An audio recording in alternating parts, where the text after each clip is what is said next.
We always want fight. We always want fight.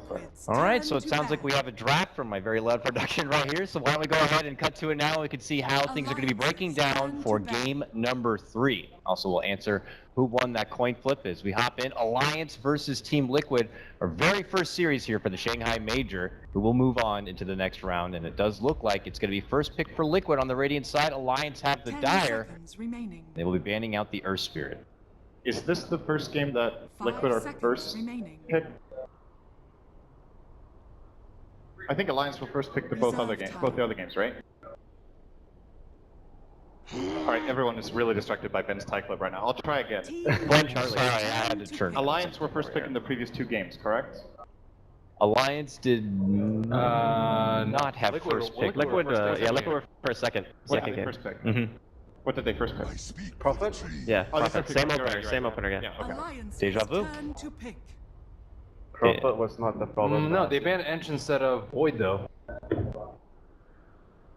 They banned Void first 2 games. Yeah, but the thing is, like, I feel like what Liquid needs to do right now is like the same. They need the same tempo, so Void wouldn't provide that. So I don't think for Liquid it matters that much for them. It's more of like getting the Prophet. I think I mentioned this during our group stage panel. I think when I look at Liquid play, if I'm like the captain, I would actually put mind control mostly on Prophet because I think that fits their team the best and for the way they play, because they like to play around the team. So I think that if you want to play around your team, you need an off-laner that can always constantly be around the team, be it pushing and be it helping in the lanes, and Prophet fits that criteria very well. And looks like the run back will continue here. They at least open up with their Beastmaster, but obviously this time the Enchantress will not be at the ready, neither the Chen here, so we'll have to see where their priorities will lie for the second grab. So you would think that he would be prioritizing Bat, because Bat was tried to be countered by Oracle last game, but it didn't really work. But then you have to wonder, oh, okay, are Liquid actually going to pick Bench this early, and then you're in this. Was it more because the Naga pick though that the Bat was so strong? Because I feel like the synergy between the two heroes made it feel like Bat was just that much better in that situation. Because it had like a trifecta, right? You get the vision from the Hawk, then you had the initiation from the Bat. Then if anything goes wrong, you can just pick, or you can throw out a song, and then it's like, okay, well, whatever initiation we made, there's no counterplay from Liquid in that game. So They will grab up a nice and tasty Witch Doctor here, which typically can be good even against the Beastmaster, but it's good for the Prophet because they wanted to have a support that can zone. That's really good at zoning the Treant against the Treants and against Prophet in general. Witch Doctor is probably one of the better ones. I don't think there's anyone that's better against the Treants in the early game because just Prophet just support Ogre with 4 mangoes. Bullies all the support Ogre. Yeah. Ben feels me. He knows. Commended. Good luck getting mangoes on your support, yeah? 4 mangoes. I'll buy ops for you if you do that for me. Dude, buy as many mangoes as you want. And you guys are just getting reports. You're gonna report all of us, aren't you? I have 6 reports a week. It's only the first day of main stage. If you report Ben for those 4 mangoes, you get a teaching commend from me. Wow. Good. He needs to learn. So Liquid are going for the same type of strategy, which we mentioned that they just need to execute better than the last game. Was the Invoker necessary though? Like, couldn't they pick a hero that I think it could have been anything, actually. It could have been anything, but at the same time, I think that Invoker provides probably the most in terms of overall game. Like, it's good in the early game, it's good in the mid game, it's good in the late game. What else can actually push from the mid position if you're going for a Dragon? Razor? But the thing is, like, if most of these teams just fully committed to all early games, then they would have just won. Instead of having a backup plan and then just losing the late game because that's not what their line So is. what would you go for instead of the Invoker? What would your Maybe replacement support? Maybe Shaman again? I think Shaman's okay. If you want to push. Viper was banned, right? In the last game, second phase or something like that? I think so. Or was it? But they picked Invoker pretty early, so I don't think they banned it. Oh, it was first game, I think, that it was banned. Yeah, it was, because they were picking, or they were banned Puck as well. Like Death Prophet, I think. It's like way better at just ending the game early. It still goes on through Naga sleep. Yeah, maybe they just didn't want to play around too much of a cooldown, and Invoker obviously can still be useful. Pugna? I don't know, but I think that they just didn't use the Invoker that well the last game. I felt like Invoker didn't do a whole lot. I didn't like look at the Invoker and like, wow, this Invoker is actually doing work after his aggro games. I didn't feel that because he missed a lot of his combos and he didn't utilize his spells very well. That's what I felt in the But that's more of a player issue, right, than the actual hero? Yeah, it's the player issue. It wasn't the hero not doing a lot of work the last game. Go.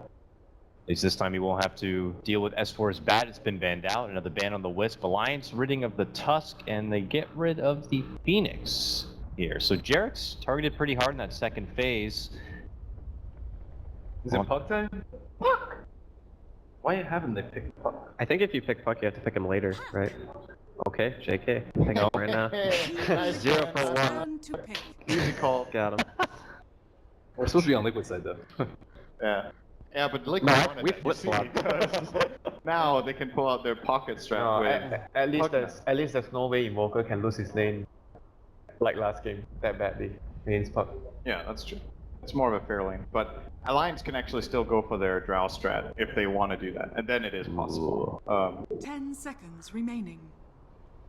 The difference is, so a lot of people, when 5 you know, seconds what remaining. triggers a Drow ban generally is that the enemy team first picks 2 ranged heroes that benefit from the aura. But you don't need to Reserve have time. 5 ranged heroes for the Drow to be good. You need 3 or 4. Like, I think in a lot of cases it's actually arguable that having 3 is enough as long as you set it up in this way, because then the enemy team won't think about the Drow. Beastmaster aura is great together with her. It gives them good Roche.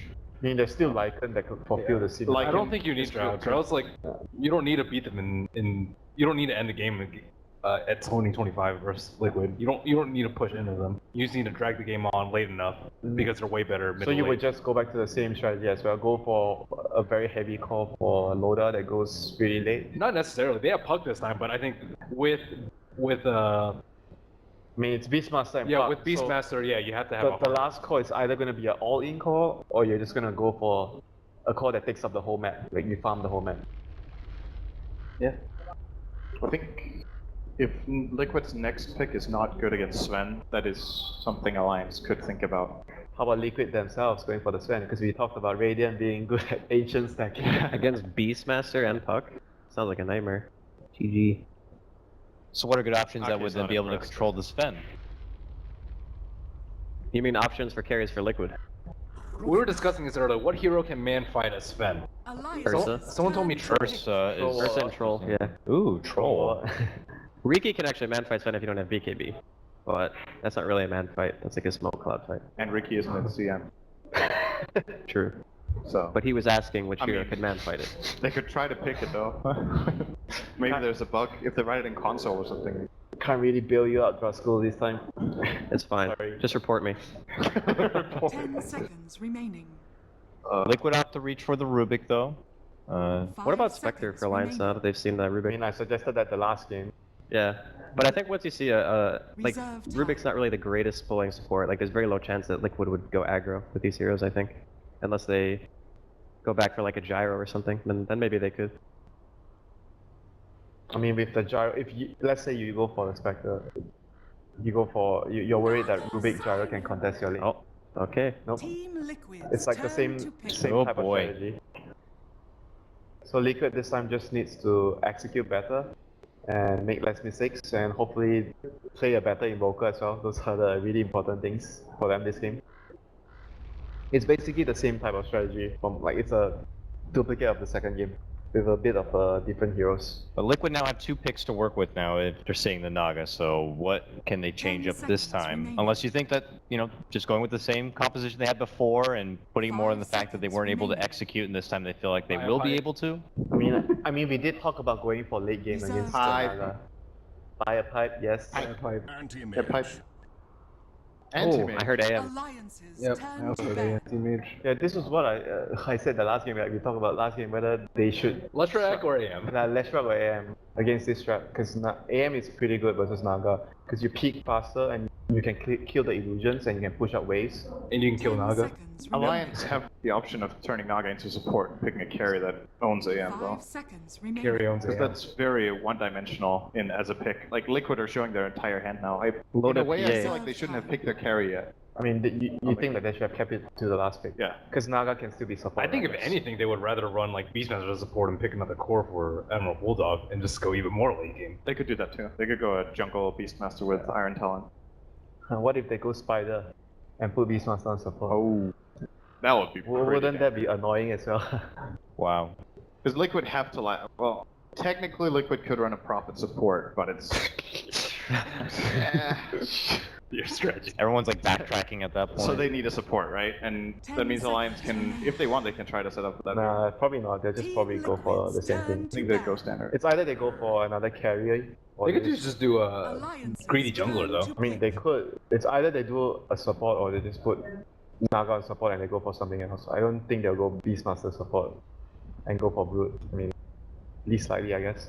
I think Riki is good here. Kappa. Reported. Sorry. Again. You reported all of us now, so it's I'm just down fine. to 2 reports. Yeah. They don't have anything that combos well with Naga though. 10 seconds. But did they have anything that combos well with Naga? Do you the creep last in game? like a It's just more of like a reset button. Yeah, more reset and get vision. I suppose. Oh, carry Spirit Breaker.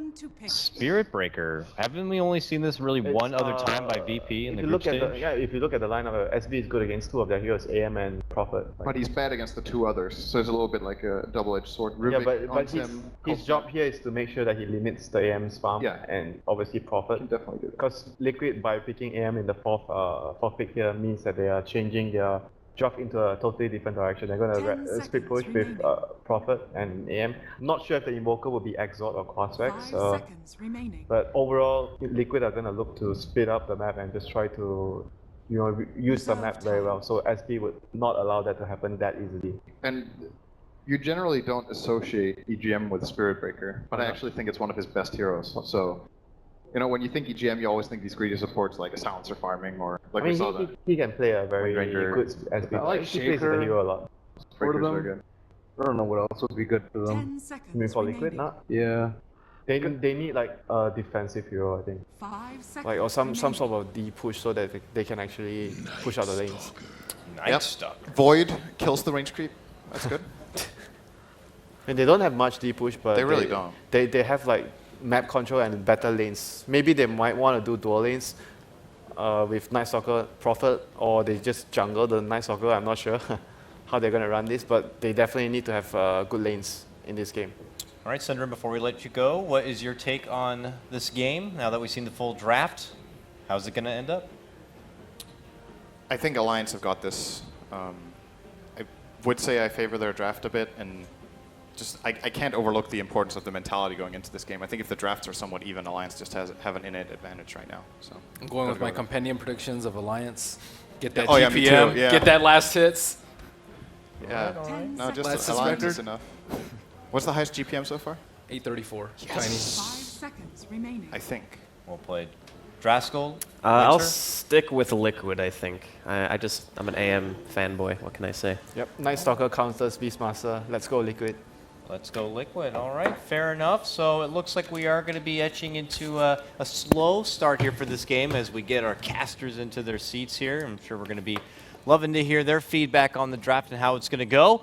Hopefully this one will get right back and underway as it's going to be our final game of this first series of the Shanghai Major. Now a game apiece. We'll find out which team's going to move on into the next round and which team will have to await the winner of eHome versus Archon in that scary best-of-1 lower bracket. We'll throw it over to our casters right now for the exciting start of Liquid versus Alliance.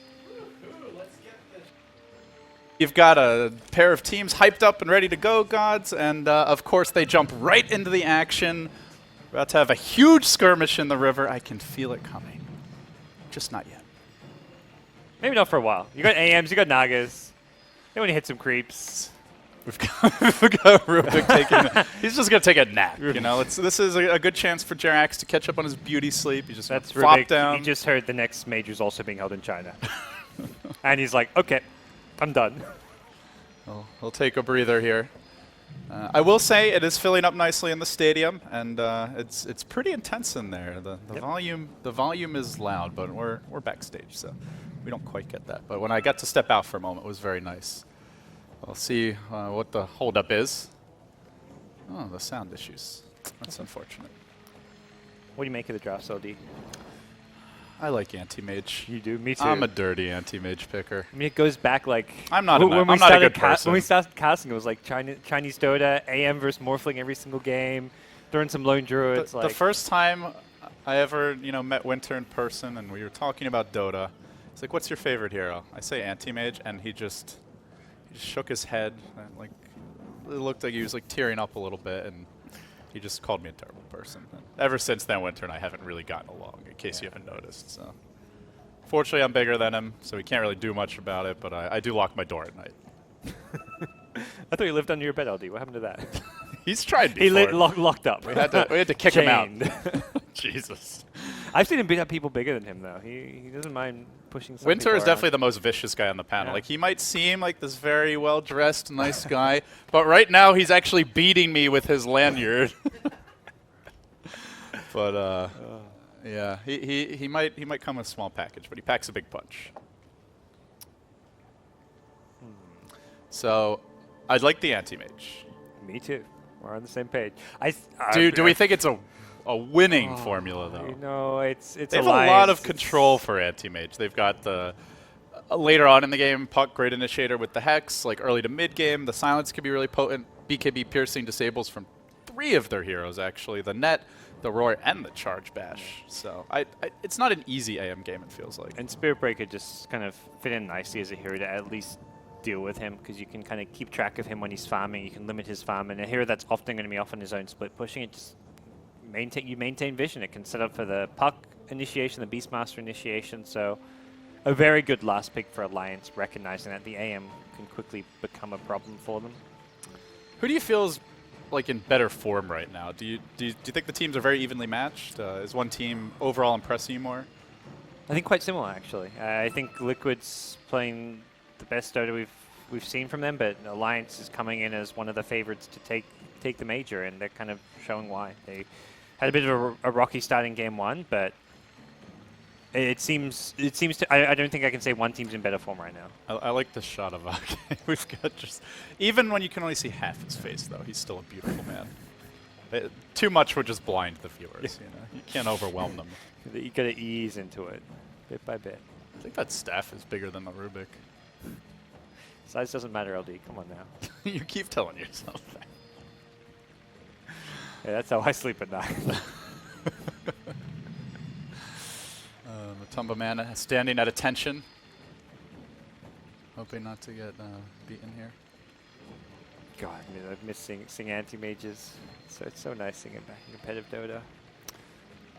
I don't think there was anything more exciting for me than that game at TI5 where IG looked absolutely terrible as a team. Like the least team-like team you will ever see. Like, they never played together. Like, they looked like they were fighting even when you just saw them around the event. Like, they didn't feel like a team. But Bernie got anti-mage that one game, and they were down however much gold. Flawless performance. The only time I've ever seen him play AM better was maybe when Alliance played DK at TI3. But, yep. Yeah, anti-mage, he just does it for me. Man, that's a menacing-looking Invoker. Yeah. He's already started to go Super Saiyan, and the game hasn't even begun yet. I always wonder how Liquid have some very interesting capitalization in their player names. Like, you got Mind Control with the D, you got Jerix with the A. They're just kind of like all over the place. Speaking of someone who also has completely random capitalization in his name.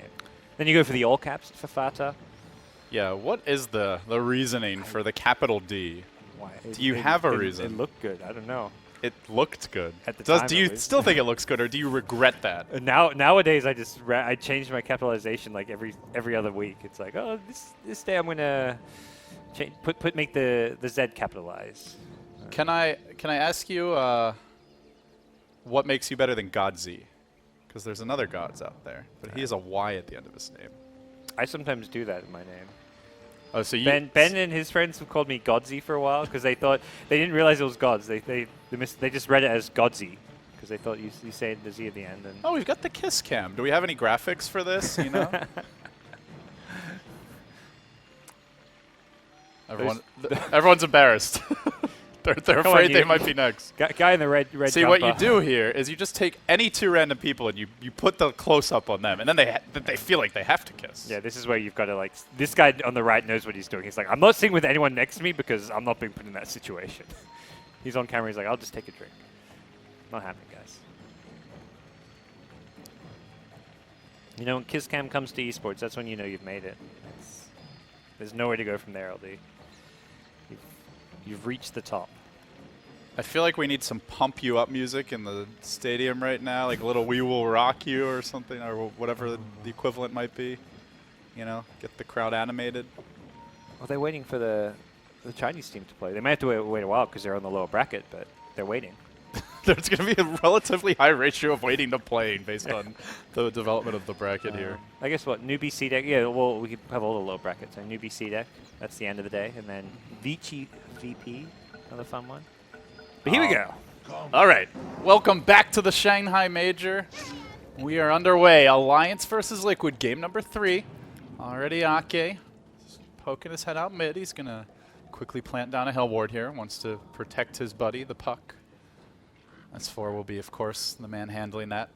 In very capable hands, the puck is. And already the line's getting drawn.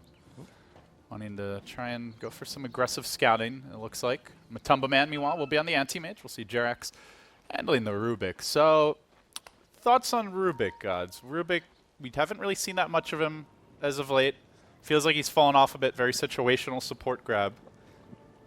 What about the Rubik this game? How do you feel? It's a pretty weak safe lane. That's one thing. Like a Rubik AM, the zoning potential's not looking all too good. It's a kind of lackluster-ish setup for a Sunstrike at level 1, like very early on when you're looking to pressure a lane. So I don't really see them able to get kills easily off of the Rubik. But transitioning forward, it kind of works well when they're trying to push and break bases. You can kind of throw in the passive, the magic resistance, and it's a good kind of counter initiation for the Spirit Breaker when he's charging in. It's just kind of a stable support, but when you're running this dual lane in the safe lane, it's one of the weakest supports to have. And they do have a lot of damage from their other heroes. Like Prophet Ult's quite strong, Exhort Invoker, quite I guess a decent possibility, in which case that's a lot of damage, so they can somewhat make up for it elsewhere. We're going to see, I think, Night Stalker was looking to build an Iron Talon as well, so we're going to be seeing that greedy Night Stalker straight into the jungle kind of play coming out from Kuro. And it looks like both teams are going to be playing a very greedy farm economy kind of base game here in game number 3, which is often what you see. You get to these game 3s, it's tense. This is such an important match for both these teams. Yes, you're in the winner bracket, you drop down the lower bracket, but winning this match, you're like suddenly guaranteed top 8, I believe, top 6.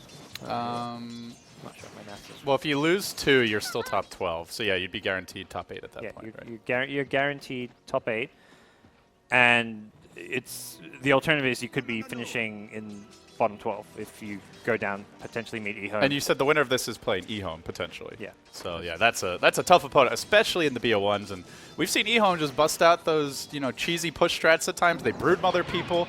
I remember who did they play? Whoever they played at Starladder was like, yeah, we got broodmothered. Sometimes it happens, but in a BO1 that means you're done. So better be careful about that. Early on here as the lanes get underway, our puck mid doing quite well. S4, his individual laning has been, it feels like he's back at his prime in the 1v1 matchups where he's always breaking even or dominating at times, and out CSing Fada even with the Exhort Invoker, so even as the damage ramps up, S4 still able to stay slightly on top here, though Fada is now equalizing. Again, we see Alliance go for this aggressive lane. They're not happy just to trade farm, and they seem to like giving Bulldog this fast, safe level 6, something Beastmaster is kind of a solo offlane can sometimes struggle to get, so they put Loader down in this bottom offlane, and it's not too big a concern if Loader doesn't free farm, because like we saw last game, he struggles early on in the first 4 or 5 minutes, and remember you asked him just kind of like, is this a problem? Can he catch up? And yeah, you just TP top, and then you spend the next 10 minutes farming your Arcane Boots Radiance in the top lane as well as your Radiant jungle. So. And this lane feels even weaker. They have a melee carry here in the anti-mage. Doesn't have the lane presence of a Naga Siren, and you can see that already in the CS. 11-2 on the Naga, 4-0 on the anti-mage. S4 moving in. The 2-minute rune is going to spawn here, but the Forge Spirit ushers him back and away. There's an Invisor in top. Looks like they want to try and leave it, maybe? Not sure if you actually saw it there with the Spirit. It's a long walk to go. If you miss even 1 CS because of it, it's maybe not worth it. I guess could have denied it with the creep, but it looks like S4 maybe grabbing this one in the end. So, Alliance farming better overall, slightly on the cores, but very, very even. Are you favoring anyone here? Is there like a first mover that can really shake things up? As S4, oh, it takes a ton of damage. This could be a game changer. Fada. Nice. He just won the rune. But I think Alliance's position overall, as far as the lanes go, looking much better. Bulldog's not doing as well in the safe lane as he did. Last game he was actually out CSing the Nature's Prophet. That was perhaps something we didn't talk too much about, but he had a fantastic game last time around in this 1v1 matchup. But all 3 lanes CSing well is Alliance. There's the charge mid lane. Orb is going to connect. Fairy Fire immediately popped. Fada looking to turn this one. The Cold Snap working on S4. Can't quite get the kill. Actually has to pop his own Fairy Fire and the Invis Rune. Fada very low on the mana. He has salved up. S4 wants to cancel it. He's managed to get his own, or looks like EGM salved him while he's Invis. So he could potentially go back in here. But Fada's fairly healthy, so it won't be an easy kill. Fada low on the mana now. And S4 trying to trade with him, but the Cold Snap quickly deters the aggression. Turns it back the other way, and it seems S4 is going to struggle to win these 1v1 trades against the Invoker at this stage. Fata's already having a much better game than last time as far as his individual laning goes and his CS. So. Uh-oh, mind control. If there's a bash here from EGM, he could likely go down. Might go down without it. There's the bash follow-up and goes for the TP out. The Prophet coming through, but no, it's too late. Down he goes. Without a bash, you could probably just gets the insta TP away, but Lady Luck favors EGM, who finds a First Blood for Alliance, and a First Blood in a lane which you don't really want to swing in Alliance's way. If Beastmaster gets that fast level 6, suddenly he can start moving around the map, looking for that Invoker kill, looking to head towards bottom to find some supports and pressure the Tier 1 tower.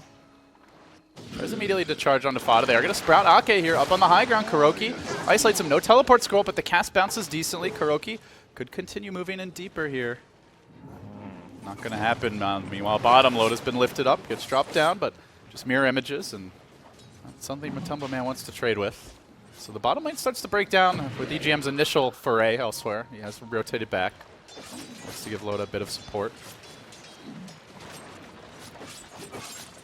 It seems, for now at least, the Nature's Prophet is fully off the lane. He's going to slowly make the Walk of Shame back, but it's quite a bit of experience here. Creep's already pushed all the way in that top.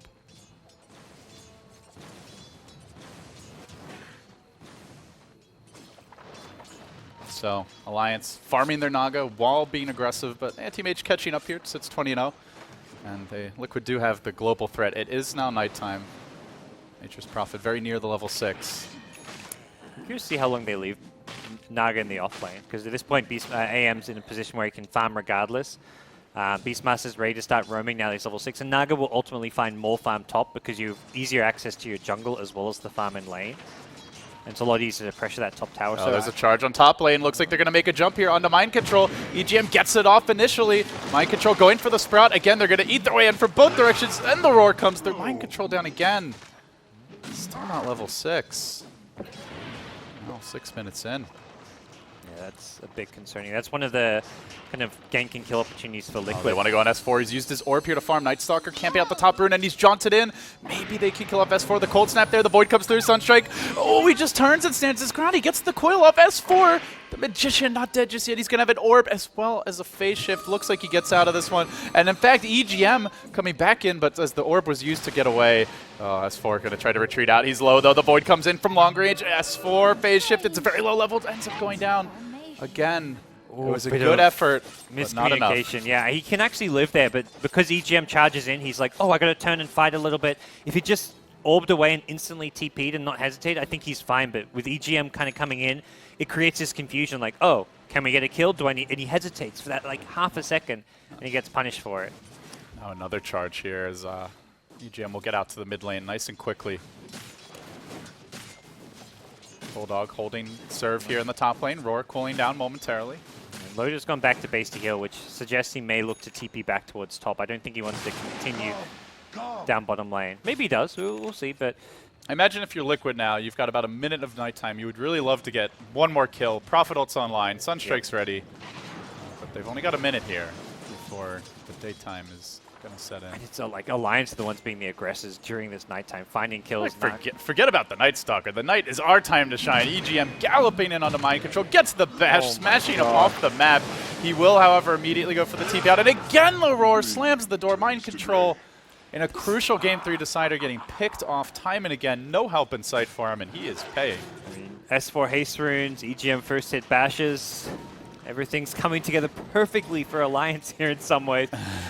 It's actually, because they don't get that kill without that first hit bash. Beastmaster wasn't close enough for a Roar if Mind Control insta-TPs, so very unlucky stuff for the Liquid offlaner, but sometimes things go that way and he's got to just kind of remain calm and composed, and look to play around his team, and that's exactly what he's going to do here at the bottom lane. He is going to join the game. Matumba Man looking to eat his way in here to the Sprout, but the last hit will go to Mind Control. Some sorely needed gold. He tries to turn it. S4 orbing back as he made a move on Jerax, but couldn't really threaten him. He's now going to deploy the coil. TP out coming from Jerax. Matumba Man just breaks it, looks to turn around. Will go to work there, slashing away with the mana break and forces the puck into a defensive posture.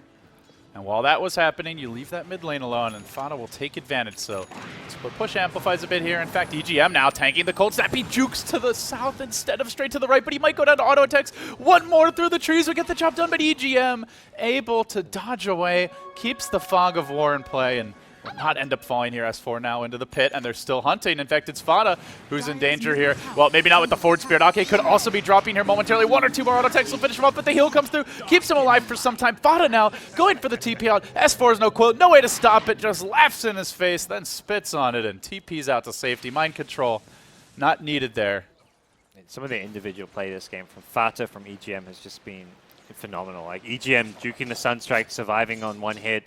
Fata there, getting the kill and then TPing away. And even that bottom lane, when they're pressuring the tier 1 tower there, they get the kill on Witch Doctor, they recognize the puck's rotation in, and Rubik just says, I'm out of here, I'm going to TP myself home, make sure we don't take any casualties. And both teams playing some incredibly good Dota right now. EGM looking for that level 6 to give him that extra bit of kill potential now. Yeah, we'll have to see if he can keep the pressure up, as this is generally the stage of the game where heroes start to congregate, and charging is not as easy. But good job there by S4 Alliance. I think they had 3 tower denies last game in a row. They start this one off with another. Loda being forced to Song here on the top lane. They are rotating in, though. Looks like Rubik's trying to get in nice and close, but Loda has beat a hasty retreat. Meanwhile, Fada mid lane, not able to escape. Doesn't have that Song of the Siren get out of jail free card, so they do end up giving up a kill. Still the Rubik going deep. Does manage to drop a ward. And he has stolen the song. Good play there by Jerax. He used the ward to get the vision, it looks like. We'll see if the song sets up nicely here. Could be a song into a Sunstrike, maybe. Pretty cool spell to have. It could potentially win them a fight, or it could just do nothing at all. It's could lose them a fight. Yeah. We've seen that too before from Rubik's. Or Naga's, rather. But daytime right now, so I don't know how keen Liquid will be to look to take an engagement right now. They've got an anti-mage. He's just going to win a free farm away in his safe lane. Currently on par with the Naga Siren. It's actually they're making a move here on mid. The Beastmaster Bulldog has been caught out. He meets the forward spirit. Sunstrike coming through. Profit ult as well, just enough to get the kill there. Bulldog's killing spree ended. It is daytime, but they're punishing EGM. He's rotated in. The Sprout's there again. Charge on cooldown. He could be in trouble. Orb over the top is going to connect on Fada. Drops the Sanch. They get the kill. EGM low, though, will end up falling. And now Mind Control with all the familiars at his side. All these extra minions to help him out. Might be able to turn it. The stolen Song sets up onto S4. He gets lifted. Completely controlled. Silence as well. They kill him off, too. That's 3 dead. So Jerax finds his opening and steals a spell there on the way out. Okay. Song for a puck kill. Great stuff, and it puts Matumba Man on top. Yeah, before that fight, Bulldog was actually topping the net worth chart, so that was probably one of the bigger kills to get on the map, and you followed up with a puck. You don't really... yeah, you're obviously concerned that Naga's free farming away, but killing the tempo controls at this stage of the game, in a lot of ways, is more important than killing the Naga, just because it kind of gives you kind of control over the pace of the game, lets you be the ones in control, get map vision up, get map control, and just use that to your advantage. I mean, look at last game. When it really changed was when they got the next round of items on Bulldog and S4, the double Blink Daggers, the Force Staff on the Bat Rider, as well as the Necro Book. That's when Alliance started to get, and the BOTs, they got a lot more aggressive. So Liquid still looking for their first non-denied tower. We'll be pushing here on top and really applying some pressure. Doesn't look like Alliance are in any rush to defend it. Antimate's doing a great job just avoiding that gank that was coming his way. The Witch Doctor Beastmaster, the Raw into Death Ward, would have been enough damage to bring him down. It will be an Alliance Roche, but ultimately... slower end, but don't see Liquid really moving towards the pit. The Anti-Mage kill would have been a much bigger claim for Alliance at this stage because of how much Alliance is going to be the key hero for Liquid this game. And they could have got Roche after an AM kill. Like, Roche was kind of an inevitability for Alliance at some point they would likely get. Jam is going for the full charge all the way from the fountain out to mid. 2 towers for Roshan. Well, maybe not the second tower. Have to wait and see. Loda has Song. No TP, though. Yeah, they commit the glyph here, but it looks like this tower's probably going down. Question is if they can force a fight or contest. Song is up. They could TP Song and look to engage, but already, towers dropped, and there's just so much stuff already set up there. that Liquid have a lot of bonus damage, and they're not going to risk it. Meanwhile, your Nature's Prophet mind control has been prey all game for EGM. Looking to hunt him down once more. The angry Mad Cow. Oh, he cancels. Charging in, and we'll find mind control. There's the initial charge. Follow-up control here. They are rotating reinforcements, so it looks like Rubik's in the neighborhood. Invoker as well. They're going to lose mind control, but they have managed to get the counter kill on Ake. So Liquid making it a 1-for-1. That may thwart Alliance and prevent them from taking this tower. In fact, as it is now nighttime, Kuroki even wants to move in. In defending their tower here. Puck's still without a Blink Dagger. He's got the Aegis, but yeah, they want a to lot make more sure limited in what he that can blink. do. Oh, Radiant Sentry actually spotted him out there, I believe. Oh, it just... They pinged him, though. They know. Yeah, the timing was rather close there.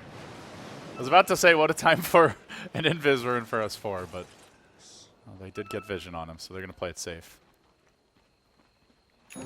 So we will see the Atos again from Fada. Yep. It's no Enchantress factor this time, but it also doesn't feel like they're really running the same kind of pushing composition. Kuroki gets coiled up. S4, he's committed a decently important spell, and they just don't have the follow-ups. Now he's going to have to ore back in. This is right when Liquid look to move in bottom lane. They're not going to have a key teamfight ability for a potential large-scale fight. We saw that pre-Blink Dagger Puck stage as well, so a lot harder for S4 to fight and defend these towers. I like this positioning here. They put the Prophet up in front together with the Trance. He works in the tower. The rest of the team is behind him, but now mind control and a spot of trouble. Loda on the hunt. He's going to pop this on, just barely clipping him. Song down. Let's see if they defend here. This is going to be tough. Jarex really wants to steal it. Loda leaving the illusions back, and doesn't look like he's the vision. Goes for the TP out. There's the silence. The long range net coming through. Mind control will end up falling, but anti-mage free farming the whole while. Matumba Man just got like 3 minutes out of that. Uncontested. Has the Battle Fury now at 15 minutes. Yes. Good timing. Not the best possible, but still very good timing for him to kind of just power farm through the jungle. He got aggressive tri-lane, so when you take that into account, it's good considering. No, it wasn't a free farm lane by any means, but good play there from Loda. Make sure he uses the illusion so that Rubik cannot still sleep from Fog. If Rubik still sleep there, suddenly there's a counter sleep, and then TP out from mind control, and then no casualties on the side of Liquid. So what's next here for each team? Like if you compare the two respective strategies, is there like a power curve that either is about to hit? I mean, they're very similar right now. They're both looking to pretty much literally farm. Liquid, I mean, both teams will be looking to farm and find pickoffs where possible. It's a good time to start using smoke ganks. It's kind of like you have your one main carry farming, your AM or your Naga, while the other 4 heroes look for pickoffs, look for openings on the map. Liquid have a different approach where they're pressuring lanes using the Nature's Prophet, so they kind of force heroes to react to the Nature's Prophet, and then they fight around the Nature's Prophet. And for Alliance, it's respond to this Nature's Prophet. S4 jumping in, but he gets counterplayed by Jarex. He is going to sacrifice his Aegis early. Fada just standing his ground, manages to interrupt the charge there by EGM, invoking the Cold Snap at the crucial moment. This could really turn south for Alliance. Mind control is pretty low, though, and EGM's going to dive deep on him. Hasn't finished him off, though. Is going to get healed up by the stick charges. They haven't done the job just yet, and now Ake's low. Alliance have blown their load, and they don't have much left in the tank. Matumba Man moving forward, still has 4 sounds. They get the lift off again. Jarex completely countering him in that fight. Fada netted up the long range X's, not enough to finish the job. The Battle Fury cleaves through those illusions. Together, Liquid are finding their openings now onto Bulldog. That's 4 down, a massive swing of momentum. And they do it while popping the Aegis as well, so it's really 5 lives that they've dealt with. Song of the Siren still a minute off cooldown. And Radiance, so many quite ready yet. Clutch plays. Rubik with the insta-lift when Puck blinks in. Fata, just godly Invoker plays there, keeping them in that. Sidesteps the charge, invokes the Cold Snap, turns around and interrupts him after casting all his other spells elsewhere. Oh, not to mention Matumba Man, 17 fantastic tread swaps during that fight. Absolutely game-changing. He wasn't even there. That needs a dubstep remix, okay? This is where, you know, I feel like it's been a while since we've seen the Never Go Full Agility video, but I need that level of pulsating, drum-banging excitement to really allow me to enjoy my Dota. I concur. Do you want to beatbox for me? Maybe later. I need a few more drinks before we get to that point. It's too early in the morning. It's not an Australian thing, We're all too sober, although it's never too early for that might change for a beer. Don't you worry. It's a long day. Oh yeah. There's still plenty of time for things to go wrong. Oh, well, for Liquid, we saw it last game. There's always time for things to go wrong. The Radiance Naga coming up, and this game it is worth mentioning. Like they have a a safer late game lineup. I'd say a little more insurance. They haven't gone more all-in-y with the item selection here. They've got the Anti-Mage and the Invoker as 2 late game carries. Prophet can transition in. I do want to point out, KuroKy has been farming incredibly well this game. Aghanim's nearly complete at 18 minutes in. 2-0 and 3, 50 CS. This has been a very impressive Night Stalker showing. And once he gets the Aghanims, how much do you think that's going to impact the game here? Tremendously. I think it's going to give Liquid a way to deal with the Beastmaster Hawk, negate it's not just giving Liquid vision, but it's negating Alliance's vision. You put a gem with the Aghanim Scepter, you can easily bring down the Hawks, and Alliance are going to be playing literally in the dark for 80–90% of the rest of the game at that point. And that was something they didn't really have last game, whereas Alliance had Batrider as well as Beastmaster. Liquid had like summons, basically. They had Forge Spirits and they had Treants, and that was pretty much it. Oh, they find S4! What a snipe out! But couldn't get in range for a lift there. He gets a lift or mana. That's just filthy, though. Already, Fada is heating up. Sometimes you are just one with the Sunstrike. This might be one of those games. Fada's just like, man, you get your S4 haste runes. Like, how well do I have to play? Like, you get these haste runes, you get these bashes. Like, I'm just going to have to keep playing better, and he's continuing to do that. I mean, Stephen Curry might have competition at this rate. We'll see. Doesn't lead to a kill, but shows you that Fada's feeling it right now. So Beastmaster Blink will come out. We saw this as well last time around for Bulldog. He likes to go for it fairly early in the game.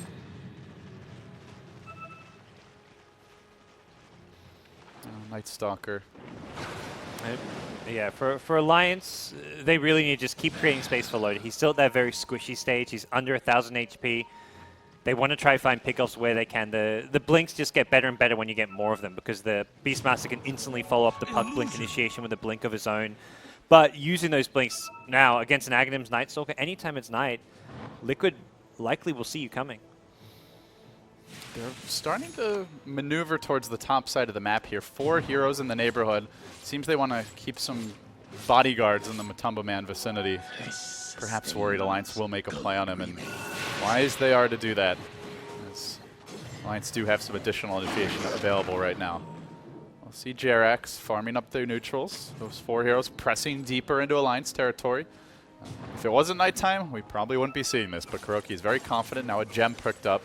So the vision game is going to be a huge just back and forth struggle here over the next 5 to 10 minutes. I think a big reason why he kind of stopped seeing Spirit Breaker is because Night Stalker does a very similar role, but just kind of better. He farms better, he provides you vision, not just that kind of bruiser frontliner status who can lead the way in these ganks. And you reach this stage of the game, and the map control he gives you is way more, once the Ags is out especially. Yep. And Spirit Breaker, just by nature, a lot more single target, and has the superior ganks in the early game, and also he's not limited by the time of day. But like right now, you much prefer to be in Liquid shoes. So Mind Control is changing it up. Last game we saw the early mech. It seemed like it fit the strategy of just trying to break the base early, but this time around, he has died quite a few times. He's been under a lot of pressure, but he's kept up his farm. He goes into a Maelstrom, and it will be heavy emphasis on just keeping the lanes out and trying to maintain the map control advantage. Kind of the opposite of last game, actually. A roar and run. Uh-oh. We'll drive by from Bulldog. A little charity. I think quickly realizes, this is actually not a fight we can take, and let's get the hell out. Yeah, JRX is having a hell of a game already. Stolen Song, really quick lift to mess up the puck last fight. Now he's stolen the roar. He's becoming a concern if you're Alliance. Very potent. They're going to smoke up. I don't think they want to necessarily go for Roshi. I think there's other... taking objectives, taking team fights now while you've got Raw. Be very hard to deal with. Bypass the Beastmaster army, and they're actually going to set up in the mid lane, right in the path of where Alliance might be walking if they come to defend this bottom tower. Could be a perfect ambush, or Alliance could just say, nah, you can have that one. And it will be the latter choice. S4 over the top. Has completed the blink. It looks like he may be forced into a Yule Scepter here. We'll see what the choice is, but already grabbing the Staff of Wizardry. Has to deal with the pesky silence. And Liquid, like, Alliance, you guys want to be greedy and try and defend, try and take out T1 tower. We're going to force you back and go for your high ground here. They are coming home. Nagasana the Siren online, and as soon as they start seeing TPs, they back. Yeah. Charge is coming through.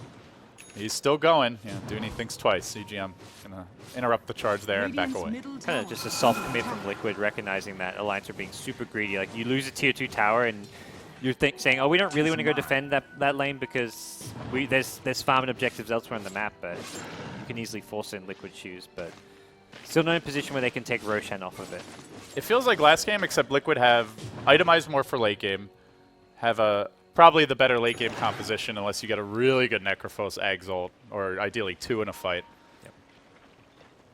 How worried are you if you're Alliance? I think, I want to say you're very worried just because of the vision aspect and what Night Stalker brings to the table that Liquid didn't have last game, but they just play so well around Naga Siren. Like, pushing and taking this game against the Loda Naga is still going to be a huge ask for Team Liquid, even though they are the ones with an advantage at this stage of the game.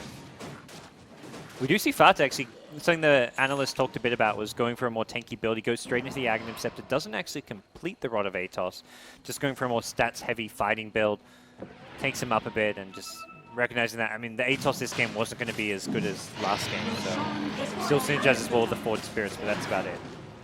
I mean, if you had the choice, you'd rather have the completed Ags than Atos at this point. So obviously Atos is the easier build-up, but should be a more potent grab. Moving forward, Team Liquid starting to press in a little bit. They did give away an Aegis to the Naga, but at the same time, they are farming everywhere. Matumba Man keeping up and even ahead of the Naga Siren. Maybe that'll change at some point when she reaches full split push status, but by then, Liquid, their quad core maybe going to be looking to threaten high ground, go for some kills. How do you feel about the Roshan? I feel like we saw this a lot last game where Liquid, even when they were the ones in control, like let Alliance get away with a lot of Rosh taking. It's really hard. So Alliance have, what, the Song, the Death Ward, Coil, all around the pit. I feel like Liquid don't have their team fight yet. Anti-Mage, no BKB, no Abyssal Blade. Invoker does have the Aghanim, so he's like basically all their team fight. To me, it seems like they would want to take that fight, just maybe not yet, but here we go. S4 blinking in, dropping the coil and going to work. They net up the Tumba Man, holding him in position. He's going to Manta, he tries to turn and run away. He will blink out to safety. Kuroki working on EGM, will finish him off just barely at that mind control, trying to turn this fighter on. The Mana Void getting dropped there, not really enough to finish the job though. Alliance resetting the fight and deciding to disengage. Loda popping the Son. Fada, Sunstrike. Oh! It's going to connect. It pops the Aegis. It almost kills Bulldog as well. He could look for a twofer. Matumba Man moving forward. Load up on the back foot. They'll blink in again. Has the net. Has the gem. Decides to turn on Bulldog instead. Now the illusion's going to work. Matumba's going to make some short work of those, but at the same time, the Radiance Burn, it's doing its work, and perhaps Mind Control. That was not the ideal TP. He's going to go for the TP out, but it's too late. Bulldog decapitates him with the axes on the return fire. And then the Sunstrike not catching him as he blinks away. What? Oh, that was good stuff. That team fight. Loda stealing the gem as well. He snuck in there after the Night Oh, Stalker's eyes. Matumba! He's very close to dying. He blinks out, but he walks straight back towards the Radiance Burn. He's so low. Loda's almost got him. He keeps the vision. He blinks away, but this means the charge is coming in faster and faster. EGM, he sees it. He can smell it. They need the lift from Jerex. They get it. Oh, that was dangerously close. Losing the Prophet there, bad. Losing the Anti-Mage, disaster. Close call. And Liquid at this point have to be second-guessing themselves. Like, are we in the same situation as last game where we get this huge early lead and like somehow Alliance just pull it back? Loda coming up big, stealing the gem, getting away, getting an extra kill or two, almost taking out the Anti-Mage as well with him. It felt like Liquid, if they just played their cards right, were in total control of the game prior to that fight. But now with the Aegis, with the kills, with the gold swing, Alliance are again threatening to do the same thing as the last time around. One more good fight. They might be the ones who are in the driver's seat. It's that similar kind of 7-8K gold lead we're seeing Liquid in, and whether or not they'll maintain it, we'll have to wait and see. They've got the AM who can definitely continue to farm much faster than the Necrophos of last game from Matumba Man, but will still prove to be He hasn't really gone for like the fight right now items. You know, he picks up the Vlads. It seems like he wants to split push a bit more, and it's feeling like with the Aegis still up on, or having been up there, that Alliance are going to be able to keep the pressure out. So they move down the mid lane. They've got the Son ready. Teammate just split pushing here rather quickly. He's driven the lane all the way to the Dire base. They have forfeited tower, but it's only a tier 1. We're 27 minutes in now. And it's not something he can really like take risks with the split push because there's a Beastmaster and Spirit Breaker. They can always just charge him from afar, and it just provides vision. You think you can blink away to the trees to hide? Nope, they still see you, and it plays into that Beastmaster initiation. So it's not going to be an easy game for Anti-Mage just to say, okay, you guys are 3, 4, 5 men pushing down the lane, I'm going to counter push. Every time a Tom Man does that, he has to be very cautious. Well, that's where you ideally want Kuroki kind of backing him up. Yeah. Speaking of which, silence here on the EGM. Void follows it up, tries to get away. Sunstrike coming through, though. It's again a direct hit. Fada on point. And will help secure that.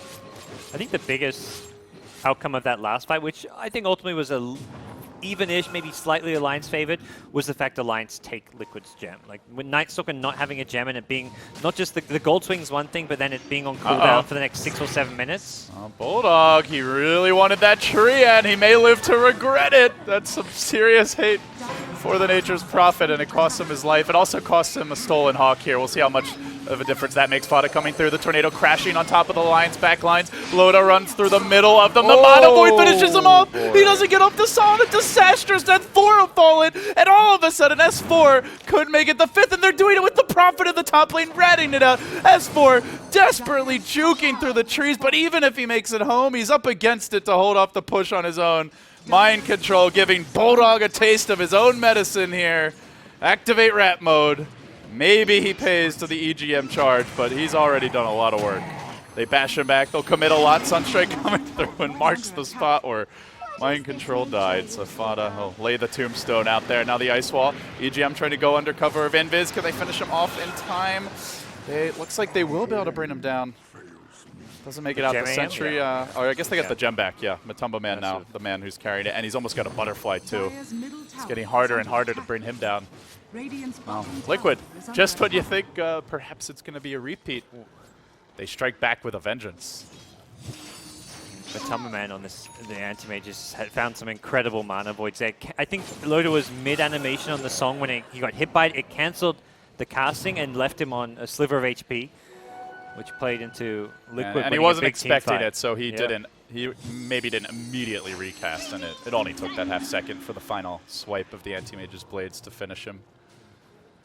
Close call there, and a disastrous end result for Alliance, who find themselves once again forced into a more defensive posture. Liquid also got some really good aggressive wards up on the back of that sequence of events. You can see one up around the hill area, one down towards the mid lane, which actually I think scouted this charge that's coming from the Spirit Breaker mid, but he's not going to commit to anything. EGM, it's that stage of the game really where how much can a Spirit Breaker bring to your team? Doesn't yet have something like a BKB where he can just confidently charge in, and if they have vision of the initial charge, then he can be a non-factor. Again, a lot of it kind of goes back to the Alliance system. For the most part, they play that kind of 2 support role where they're playing these 2 hard supports. He's playing the game of peekaboo, but Fada has found him out. Mind control here as well. Dropping the Ice Wall. S4 able to blink away. He orbs out again. He's going to spend his gold. Even if he goes down, they got off the silence, though. He can't complete the job. The Sunstrike again, slamming the door.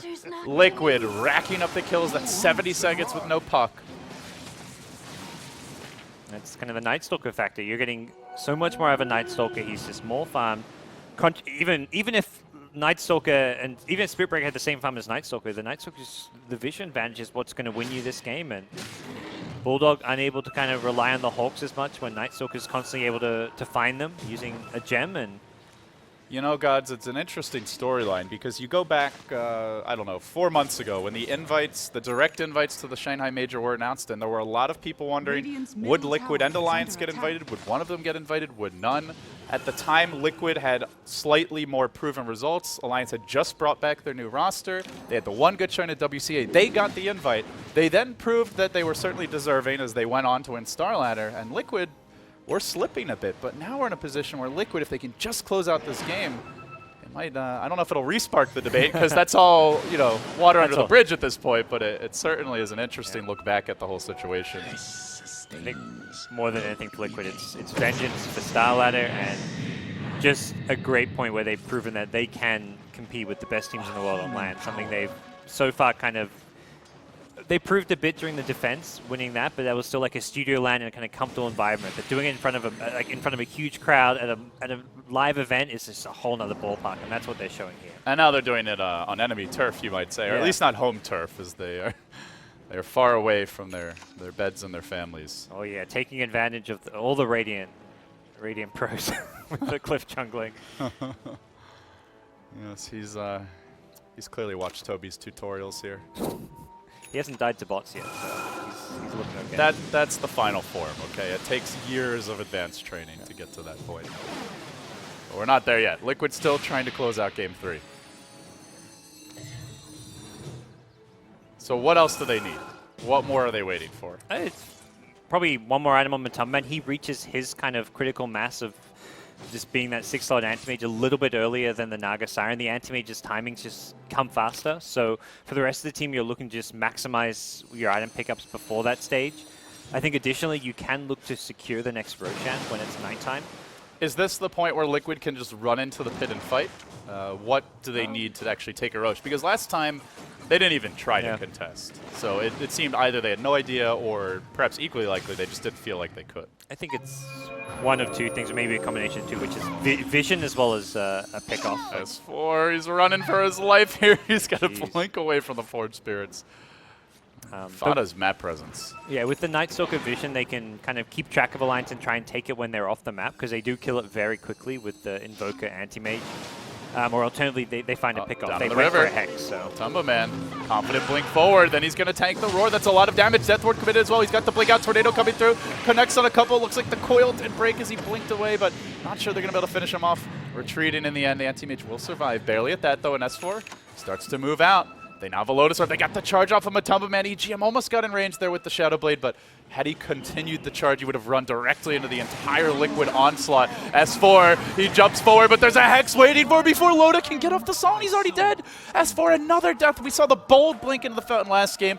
Ended up almost costing Alliance. And this time, that blink, well, that one actually does. Bulldog trying to TP out, will make it home in time. That's the Anti-Mage BKB now complete along with Alacrity. As they look to kill with the Necro Book, they will despawn, but Liquid, what do you know? Roshan's up, and they are looking to take it. So, I guess we have our answer. This is how Liquid gets the Rosh. And that was everything outside of Spirit Breaker. If Spirit Breaker gets a charged Nether Strike, they can kill the Anti-Mage, but the fact you need all 5 heroes worth of disables and damage to kill an Anti-Mage speaks to all the problems that Alliance are currently dealing with. They don't have an answer to this Anti-Mage. When he starts pushing the high ground with BKB, Alacrity, Aegis, you're in trouble. They do have Song. They are going to pop it here, but the Tornado kept him back. Will he get into the pit in time? Loda squirms in. Does he end up making out the Roshan falls? Loda grabs the Aegis, the Cheese into the deck. Deafening Blast there, though. It looks like the Cheese still on the floor. BKB coming out from Matumbaman. Cast bouncing back to him. Lets the Mana Void go. Invoker manages to snag it. A little lactose for him on the way out. 4 have fallen from Alliance. Loda's likely to be next. Slashed up, beaten down by Matumbaman. They have lost a lot here. Gems hitting the floor. EGM tries to scoop that up. Nobody is safe from Fada. Adrian is not pleased. Well, maybe he lives here. Charges away to the north. Gets out with the gem. Nicely done, but he's charging towards Mind Control, who has a Hex in 3 seconds. This could really backfire for EGM. He gets Hex mid-charge, then they sprout him up. Sunstrike there, and EGM will in the end not keep the gem after all. Oh, the wild and crazy adventures of EGM. Enter grave mode.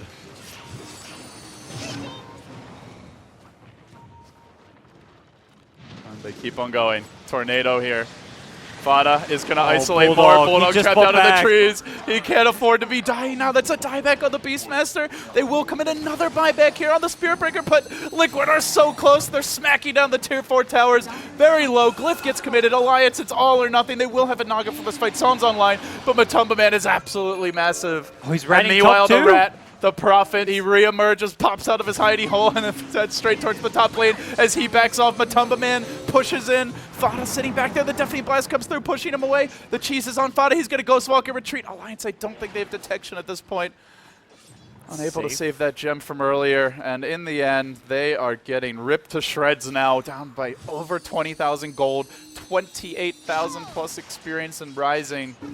They are on their last legs here in the upper bracket. Yeah, just such safe play coming out from Liquid as they push the high ground, not giving Alliance the slightest bit of room to find a mistake to punish and And the problem, gods, is BKBs are going to start coming out now. And you look at Alliance, it's almost all magic damage, really. I mean, they have disables that go through BKBs, but they don't have good damage to go through the BKBs. You can Nether Strike, you can Roar, but the Naga Siren is, like we saw last game, it's that kind of tanky illusions that you can't really deal with, but it's tanky heroes that actually break your base on the Liquid side that can't be dealt with. So. Yeah, you mentioned, we kind of saw their lack of damage on towers aside from the Shaman wards, but they have it now. They have a more right-click style Prophet. He's also just farther ahead at this point. Even the Night Stalker, it's reasonably hard. Your Exhort Invoker is gigantic, and of course Anti-Mage, the best hitter on the team. Yeah, he's gonna get the, he's very close to being maxed out. Still has the Vlads, which he can replace with the Abyssal, I guess get a Moonshard, but Liquid still don't want this game to drag too much longer. You're gonna have Naga Siren kind of looking to peak in maybe 5-10 minutes, so Liquid want to keep the pressure on Alliance right now, knowing that also a lot of these buybacks are on cooldown as well. Let's see how confident they are to move in for a second lane. One melee Rex down, one lane exposed, and mid lane still to be exploded.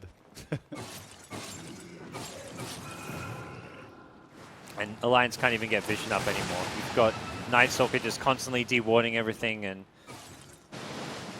it's going to be a game with Alliance just stuck in their own base, can't even get Hawks out on the map at this point. The only thing that could leave the base is these Naga illusions, which are doing a great job keeping lanes pushed out, pressured, preventing any additional Liquid push from coming their way, but things only get more and more challenging as Liquid continue to accumulate more items. It seems the time might be now. Liquid grouping up as 5. Matamaman's so confident. He's like, I'm just going to buy my Abyssal Blade. I don't need buyback. And he doesn't. There's no way he can really go down in these fights. Listen, I know you have a lot of money here on Alliance, but there's no need to jinx them like that. Liquid definitely in a commanding position at this point, though. There's the Abyssal, like you said. Not going to worry about saving for buyback here. I like the kind of deviation from Lotus build, not going for the heart again. They need damage, they need right-click damage, so he's going to go into the Butterfly, and also an item that is difficult for Anti-Mage to deal with. Butterfly and Radiant, limited. So he may have to swap something out for an MKB, or he's really going to struggle with the illusions. The Prophet, I guess, can be the one to deal more with the Naga. They're hunting Kuroki here, but he's going to throw out the Lotus Orb and try and prevent this initiation. They get the Tornado, Thana arrives, drops the Deputy Blast, there's the Ice Walls, Alliance getting trapped, caught out, they've overcommitted, they need to scramble the defense, their Song going through, Bulldog just getting worked down by Mind Control with the right clicks, then Matumbaran arrives, slaps them down and beats them into submission. Blinky forward onto Ake, finishes him 2. That's going to be 3, and they're not done yet. This forces out a Naga buyback. Elsewhere in the river, S4, well, he'll settle for a bounty rune, but it's small consolation as Liquid dial in and close in on this Game 3 victory. S4 could be the next man caught out here. He blinks and, well, actually, phase shifts, tries to get away.